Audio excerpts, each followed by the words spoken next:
Well, hello, and welcome to Trash with a capital T, where we give trashy books and movies the love they truly deserve. And some deserve more than others.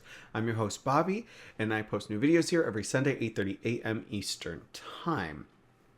And if you like what you see at any point during this video, give it a like, because it helps the channel and it makes me feel good. And if you want to see more, subscribe.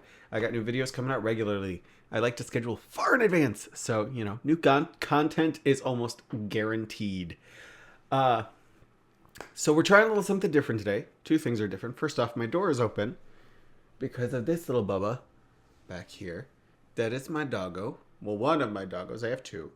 That is Murray. He is a half husky, half corgi. He's got a little cyborgy or a horgy. He's a little sweetheart, and he wanted to be close, and I didn't want to shut the door on him. So if you hear a little extra noise, it's because I didn't want to cut my poor boy off. The other thing we're going to do today is actually look back on some of the stuff I've reviewed on the channel recently. Namely, all of the middle grade horror that I have been reading. I didn't realize how much I had burned through. I've read 6 middle grade horror books. And I kind of want to look at the books as a whole, kind of talk about what were my favorites. Definitely going to get into spoilers, which I tried to avoid in the reviews. So if you would rather just have a more straightforward review, head over to my channel. There is a playlist called The Horrors of Youth. All of my reviews are going to be saved in there. Those reviews are spoiler free. This is going to be spoiler filled because I want to talk about these books as freely as possible and my experience reading them. Alrighty. So I had read, I started with, I can't remember if I started with Ghosts of Fear Street. Started with Ghosts of Fear Street, book 1. This is Hide and Shriek. Then I went to Shivers, The Grin and the Darke. I think this is book 1 in that series as well. And of course, you get that urge to read a Goosebumps, and I had to. And I saw this one, I was like, I gotta try it. And that is Goosebumps, House of Shivers, The Last Sleepover by our friend R.L. Stine. It's freaking American institution at this point. Then I wanted to try something a little different. A little, I guess, harder. I knew this author has a lot of adult fans, so I wanted to check out K.R. Alexander, and I read Vacancy, which was a haunted hotel book. And off of that, I wanted to check out some small press and indie authors and see what they were doing in the middle grade space. So I read Scareville, The Harvest. This is the 7th book in the series. You don't have to read these in order. They're like Goosebumps. They're anthology style. And then I finished it off with Bumps in the Night, book 1, In the Mall of Madness. And that is the last review that I have done. I don't know if this video is coming out right after that or if I'm going to do something in between that, but that is where I kind of left off. Does that mean I'm done with middle grade horror? No. I have more I want to read. I actually am really enjoying exploring the genre again, especially the more modern stuff, to see how it has changed, how it has stayed the same. Some things haven't changed at all. Other things, I'm seeing a more mature take on horror. And I know it had always been there when I was a kid, but it was usually a little more in the gothic ghost story type.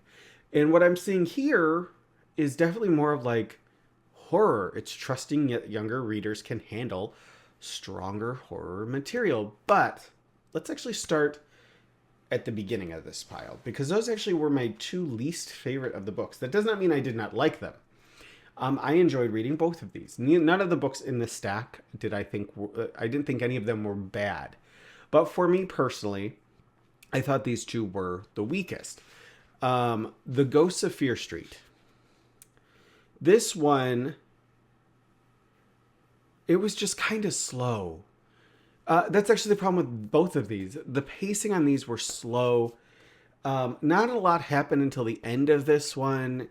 Once the ending happened, so this one, it's basically the family moves into Fear Street. There's a tradition where the kids have to play hide and seek in the Fear Street cemetery, and there is a ghost who plays, and if he tags you, he possesses you for a year and takes over your body every night, and he makes your life a nightmare. And the main character wants to avoid that at all costs because that sounds terrible. And the way it resolves is, it turns out there are actually a bunch of ghost children. And this ghost that keeps possessing the kid is like getting bullied by the other ghost children. So they basically just bully him back into the grave. It's not great. There are some good creepy moments, but At times, this book didn't feel like it knew what it was going to do. And we don't get to... This is not a long book. This is 125 pages, 130 pages. You don't get to the game until like page 80. And that is one of the things that always kind of bothered me when I was a kid reading these, is they always were too scared to go creepy or go hard enough to actually creep the reader out. I do get you are dealing with kids and you don't want to, like, you don't want blood and gore and all of that stuff. You don't want to traumatize your readers. But pacing is something that kind of seemed off. And I had the same problem with this one. And it was the same kind of situation where it has a great concept. I mean, look at this freaking cover. Look at this. There's artwork in here too. And the art illustration is wonderful. There's, this. Like, not a lot of illustration, but there's like little illustration. Like, if you guys can see it, hold it up. It's really creepy. The problem is there's actually not enough story here. It basically is this kid hears some noises, occasionally sees this clown doll, and then they throw in this criminal who has broken out of prison, and the guy he's looking for is actually the clown, and it got so silly. And that is actually kind of the same thing that happens here. Silly is fine. R.L. Stine did not actually write this. This was ghostwritten. R.L. Stine does silly all the time, and we'll talk about that when we get to Goosebumps. But I don't think... This one wasn't trying to be silly. This one was trying to be serious. And the ending tries to be really scary. And it's just trust your audience. Trust that they can handle it. And don't be afraid to get into some action. That's one of the things that kind of shocked me with this is they set this up for this great kind of when a stranger calls kind of scene and moment. And it doesn't happen because they threw in this escaped convict. It doesn't mean your story has to be supernatural. But, like, have a chase scene. Have the kids be in danger. They just have to get out of it. That's all that really has to happen there. And this kind of avoids that. This one just felt like they didn't have a solid outline and they didn't really know what to do, and the ending felt sloppy. And I know I'm being really hard on these, but the reason I am, and like I said, I didn't dislike these. I had fun reading both of these. They were both very enjoyable. But I think compared to some of the other ones, you could see what some of these authors were capable of doing. Or if you were going for more the goofy style, how it is done right. So, that's when we get to this one. Goosebumps, House of Shivers. In the stack of books that I have here, this actually probably would come above the Scareville, but I do want to talk about this because this is like the middle ground as far as creepiness and scariness goes. I was impressed by this. R.L. Stine has been doing this since I was a little kid. I am 41 years old. He has been doing this for a very long time. And sometimes he comes off as a little, like, he's just replaying his greatest hits. And sometimes he actually gets it really right. And this was one of the ones where I thought he got it right. He blended the goofy with the creepy, because there are some good creepy moments. But there's also enough story here to keep things moving along. I enjoyed the characters. I enjoyed kind of the fun of the ghost. The ghost is really mean. Like, you're not having people getting horribly hurt, but there are moments where these characters are being terrorized by a ghost. And it worked. There was some solid creep. And this also balanced in that humor that R.L. Stine loves. R.L. Stine loves writing funny stories. It's what he wanted to do before he started writing horror, before he started writing Goosebumps and Fear Street and Point Horror. He wanted to write funny stories and joke books. So he incorporates it into here. He understands that balance between comedy and horror. Does he always get it right? No. In this one, I actually think he did. There are some fun side characters. And the ending... I thought the ending, the more I think about it, the more I like it. The ending is basically like one of the main characters, the main girl, her and her friends like befriend the ghost and are like, well, why do you want to be alone? We could be your friends. Like, and it worked. It made sense to me. And it was fun. It was fun. And that's what I look for if I'm going to pick something up like this. And I know that's what, obviously kids are looking to have a good time and have fun reading it. And as adults, because I know there are plenty of adults who read Goosebumps still. That's what they're looking for. They're looking for nostalgic style fun, and this one actually hit it right on the head. Okay. I'm not going in full reading order, I promise. Scareville is probably... I actually probably liked this a little more than Scareville. But I actually really enjoyed Scareville. And the ending of this one is action-packed because what happens is those creepy scarecrows on the cover start attacking the main characters. And it is like they're trying to kill the main characters. Because this is basically a middle grade version of Wicker Man, where you have a town who is trying to sacrifice a new family to these weird gods that make their corn harvest so wonderful. And the town is trying to kill these people. And they're using magical scarecrows to do it. And the ending of this is really what brings it up. It takes a little while to get there. And like most of these, the pacing can be a little wonky.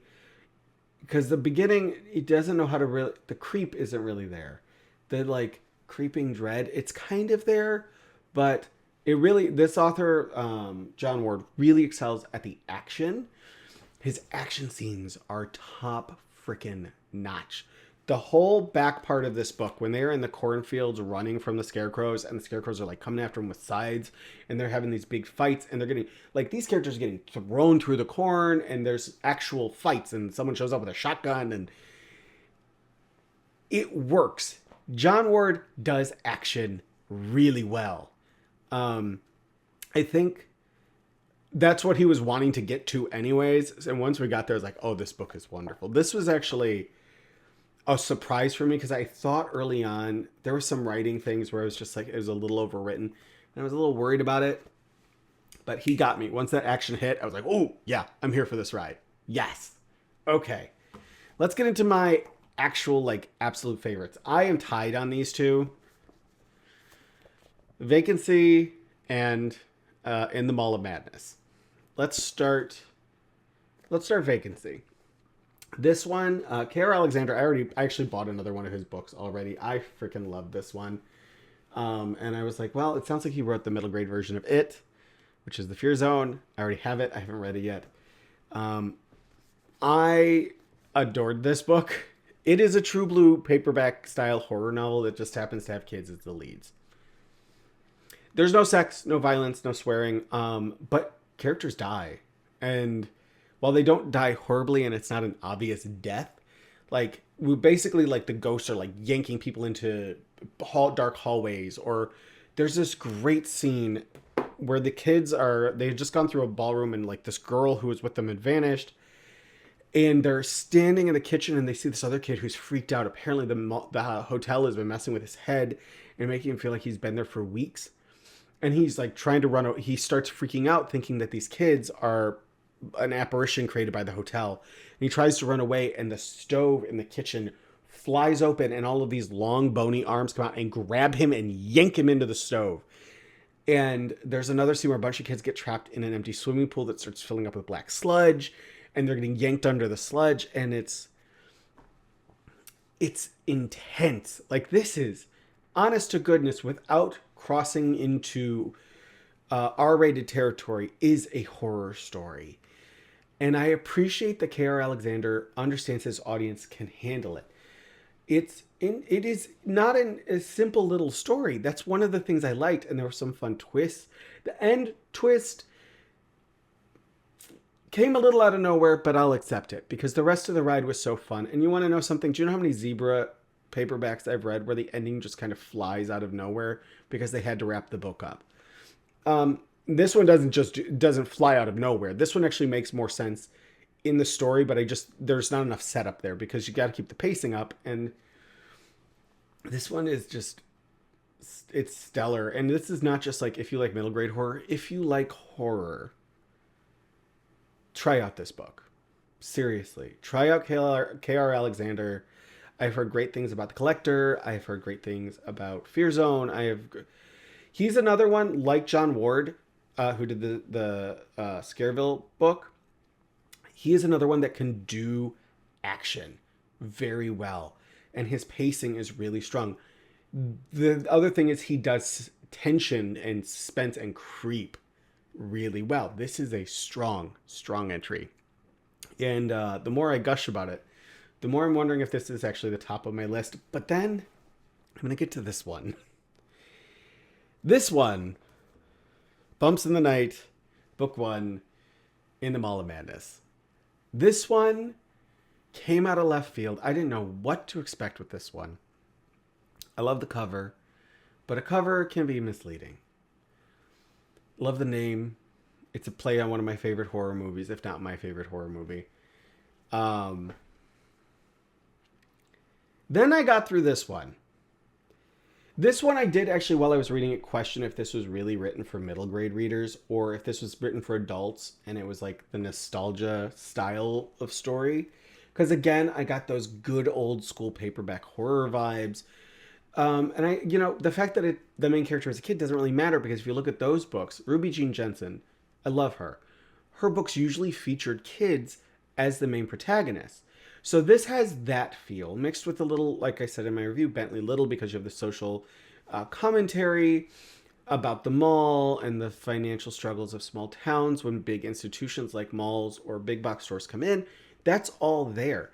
There's a lot in this where it's just like, it's not inappropriate content. I'm saying that because if you are thinking of like, hey, my kid might like this, this is still appropriate for older. This one is older kids, and I'll explain why in a second. It's still appropriate for kids. And they will, but it's done in a way where they'll get what's going on too. It's not like, oh, this is something that'll go over their heads. It'll be clear to them. And it's written in a way where it is very clear. The writing on this one actually is really good. A.D. Arrow does a great job. I loved this one. Then you get to the ending. So this is, obviously I said we're going full spoilers, so I'm going to go full spoilers. The ending of this book had my jaw on the floor because one of the main characters, the main character's best friend, Lizzie, dies horribly. Like, she has a violent death where she has all the blood drained out of her body by having her jaw drop down really low, and it just like pours out of her, and the mall starts like, this tongue comes out of the ground, starts lapping up the blood, and then she gets turned into a mannequin, and she is killed on page violently. When I say violently, I don't mean stabbing or ripping or anything like that, but like, her death is not tame. And the twist in the end is that the main character actually joins the side of the bad guys to save her family. And it doesn't have a happy ending. Plainfield dies. The mall destroys it. Everyone in the town is devoured. It is nihilistic and dark. And I loved it. Loved it. That is one of the reasons I will say this one is definitely for older middle grade, probably young teen readers. There is no sex or anything like that. It's not that, like, it still feels like an Are You Afraid of the Dark? It doesn't feel like Goosebumps. It still feels like something you would see on like Are You Afraid of the Dark? But just with a little harder punch in the ending. And I just, if we're looking at the modern stuff, I'm going to not include Goosebumps in this. If this is where middle grade horror is going, with like these kind of books, that trust that their audiences can handle scary stories, I am very happy with the future of middle grade horror. And I'm happy to keep exploring it and exploring some of these authors. I have to say, I don't know so much about this one because the other books in this one sound a little softer, but I might still check them out. I had fun reading it. John Ward is a good writer. And it definitely did, like, I enjoyed it, and I love supporting small presses, and I love supporting, indie authors who are not working for people like Scholastic. Although K.R. Alexander, I already know I want to read more of this guy's books.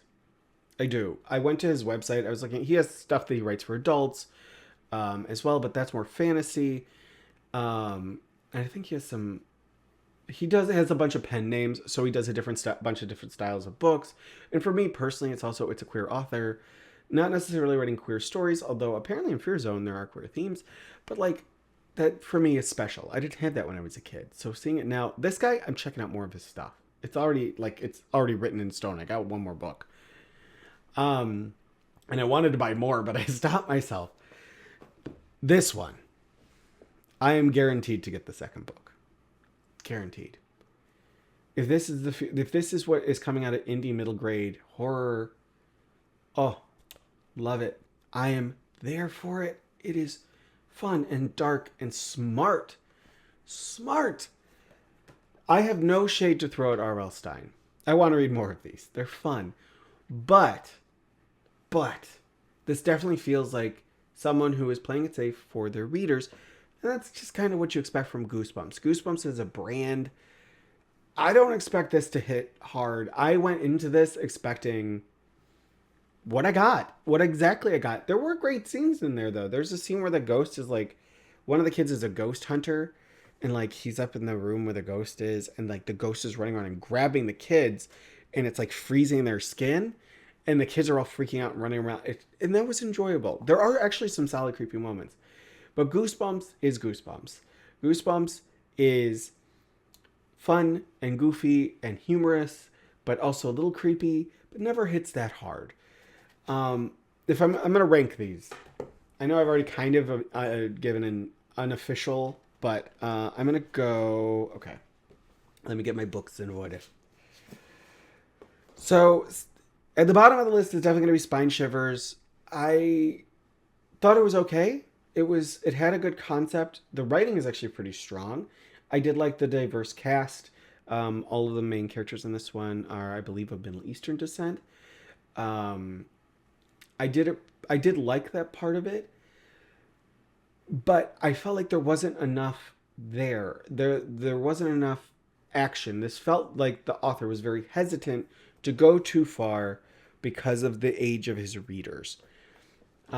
Which is interesting to me because I've read some other, when you read like really popular books that are being given to young readers, they deal with heavy topics all the time. Like we all had to read Where the Red Fern Grows as kids, where it's like someone having to deal with the death of his dogs. Yeah.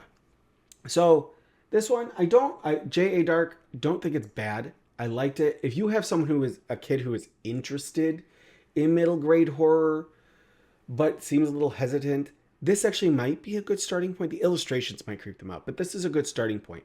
It doesn't hit too hard. There's nothing really supernatural going on. It all is kind of explained, but it's very beginner. It doesn't feel like early chapter book. It still feels middle grade, but like it's very beginner for that. That's actually how I would rate this. This is a beginner. I don't even know if you can get the physical of this anymore. I think it's only in Kindle. Okay, next up, Ghosts of Fear Street.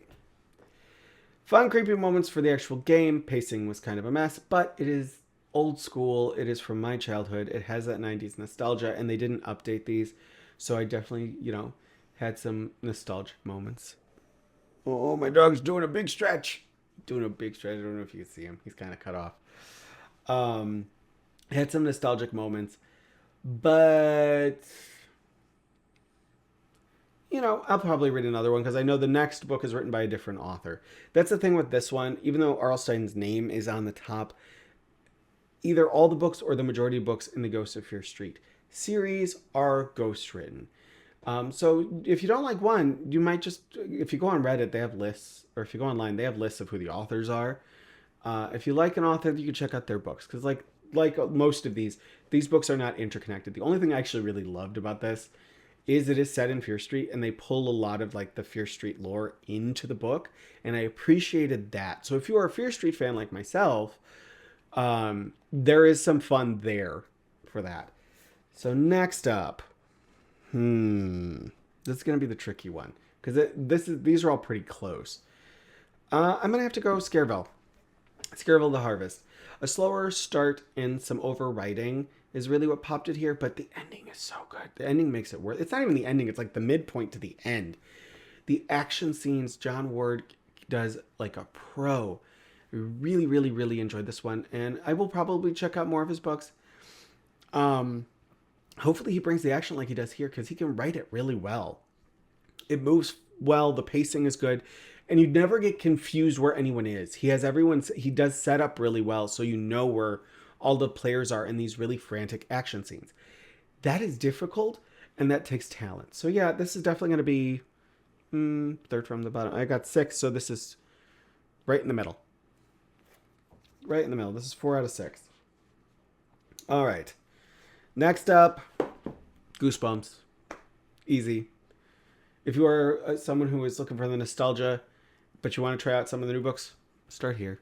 It's a good one. It's a really good one, and I am not the only one who says that.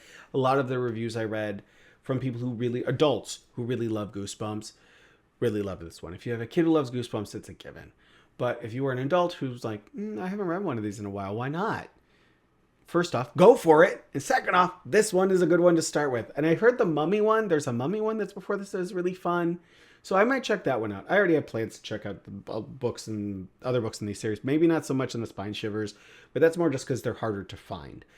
Nothing against the author. But this one, yeah, it's a great, if you want to dive back into Goosebumps and have some fun, here you go. Now I have to pick my second and my first. This is really freaking hard because I enjoy both of these ones so much.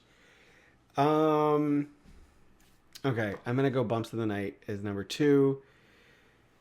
It's really close though. I love this book. This is definitely one out of all of these though, for an adult reader, I would say here, this one. Yes, the main characters are kids, but the story definitely has a lot of adult edge to it without crossing into the territory of being inappropriate for its intended audience. This is one that I definitely feel like could hold an adult reader's attention, and the dark nihilistic ending really flavors it and makes the rest of the book really fun. But they get the small town vibes right. There are adult characters that are actually present. The main character, I think her name is Sam. I think her name is Sam. Oh yeah, it's Sam. Sam's parents are characters in the book, especially her father. We actually jump into their perspective in some chapters, which was unexpected. Because in a lot of these books, the parents are just kind of not there. In this one, the parents are present, which I also really liked. It made it feel a little more realistic, because I don't know a lot of people who just let their 11-year-olds like stay home alone until midnight. Just throwing that out there. So this one, I'm putting it second, but honestly, if you're an adult, this is a great one to grab. It's short and it's a fun read. It's creepy. The ending is great. Love it. ADRO, you did a good job. Work on your formatting. Just going to put that out there. That is actually my one big gripe with this book. This is indie published, so I'm guessing he did this all on his own, and I do get it is not easy. But if you ever do a reprint of this, go through. There are some weird line breaks, stuff like that. Fix them up. Okay? Otherwise, you are great. If you like, just keep it up. Keep it up. Keep it up. I can't wait to read the other ones. Number 1, Vacancy. It has, yeah. K.R. Alexander. I do actually have formatting issues with this book too. Don't use weird fonts. I'm a graphic designer day to day. Like, that's my day-to-day work. I've been doing it for almost a decade now.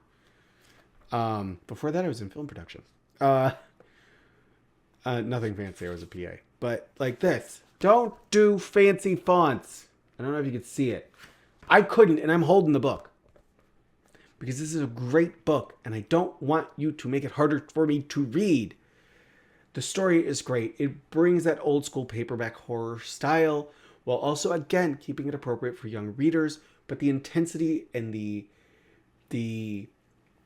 tension and the creepiness and the outright scares of this book really, really made me go, dang, there is a whole world of middle grade fiction out there that actually couldn't work for adult readers. This one, along with these two both, like, yeah, adult readers I think would have a really good time with this. This one obviously does not have the same well, no, it does. It has a pretty nihilistic ending too, and dark. So yeah, but it's just, there's something about this one. This one, the pacing is a little tighter. It gets to the main creep point, the main inciting incident, much quicker, and then sustains that pace throughout the rest of the book. And that is very hard to do, because this is not short. This is over 200 pages. Most of these books are under. This one might be this is 180, I want to say. Yeah, it's like 180. So, yeah, this is definitely the top. Does this mean I'm done with reading middle grade horror? Heck no. I already have, like I said, more coming. But I want to try some other genres. Like I said before, my brain cycles in and out. I know this is a much longer video than I normally do, or I have been trying to do, but I just wanted to do a roundup and talk about these books because I had so much fun exploring them. So, one of the things I am going to actually suggest for you to do, my viewer, is pick a genre you would not normally read. And that also includes pick a genre in an age range you would not normally read, and check out one book. Just read one. That's how this started. I read The Ghost of Fear Street. That turned into reading Spine Shivers because I had that on my shelf. That turned into me going, I needed some Goosebumps. And before you know it, I just tumbled down that hill. And I enjoyed it. Try it out. Just try it. That's why my next book that I'm reading is actually middle grade fantasy. Fantasy is a genre I've always struggled with. It's something that I've tried. There's some authors like Terry Pratchett I love. I've read almost all of the witch books. I've read some of the death books in the Discworld series. So I wanted to try. I'm like, well, but other fantasy authors I have a hard time with. So I'm like, well, let's pull back. Let's start early. Let's try some middle grade fantasy and see how I do. So far, so good on that one. But we'll talk more about that when I review it, if I review the book. But I suggest to you, look at something either you haven't read in a long time or you normally wouldn't read, and give it a shot. You might find something that you'd enjoy, especially if you're in a reading slump. That's actually kind of what happened here. Is I was in it, like falling into a reading slump. I was like, let's just try something completely different, and I did, and it worked. Maybe it could work for you. Maybe, I don't know. These also worked because they were easy accomplishments. They're not big books. And it's nice to kind of put like, oh, I'm reading a bunch. I'm finishing books. Before you know it, you got a stack of them that you've read. There was one point I had ordered a bunch of these. And I'm like, I've read all the books that I ordered. That very rarely happens. So, experiment. Experiment with what you're reading. Try something new. Don't read anything that'll make you uncomfortable. Don't be like, hey, I'm in a reading slump. Why don't I pick up the Marquis de Sade? It's just a tryout. No. Otherwise, try something new. YA romance, queer cozy fantasy set in coffee shops. I don't know. There's a wide range out there. I already know I want to try some cozy mysteries and stuff like that because those are genres I don't normally read. Does that mean I'm not going to read horror on here? No, of course I'm going to read horror. I'm me. I love horror. But I'm trying to expand my horizons, but also keep my brain engaged so that, I have a release and a relaxing place to go for an hour every night or a half hour or whatever time I can steal. Because as an adult, that's what you do. You don't make time. You steal time back. You rip it back and go, this is mine. I know, intense. Your 40s gets intense. All right, on that note, let's wrap this one up. Housekeeping all over again. New videos are posted here every Sunday, 8:30 a.m. Eastern Time. If you liked this video and made it all the way to the end, give it a like. And if you want to see more, subscribe. And if you have any notes or suggestions, or you just want to say I'm an idiot because I want reading kids' books, maybe don't do that one. I'd prefer not to be harassed in the comments. But, if you have anything instructive, write in the comments. Okay. And on that note, love what you love, enjoy what you're reading and watching, and have an amazing morning, afternoon, or evening. And I will see you guys in the next one. Bye, guys.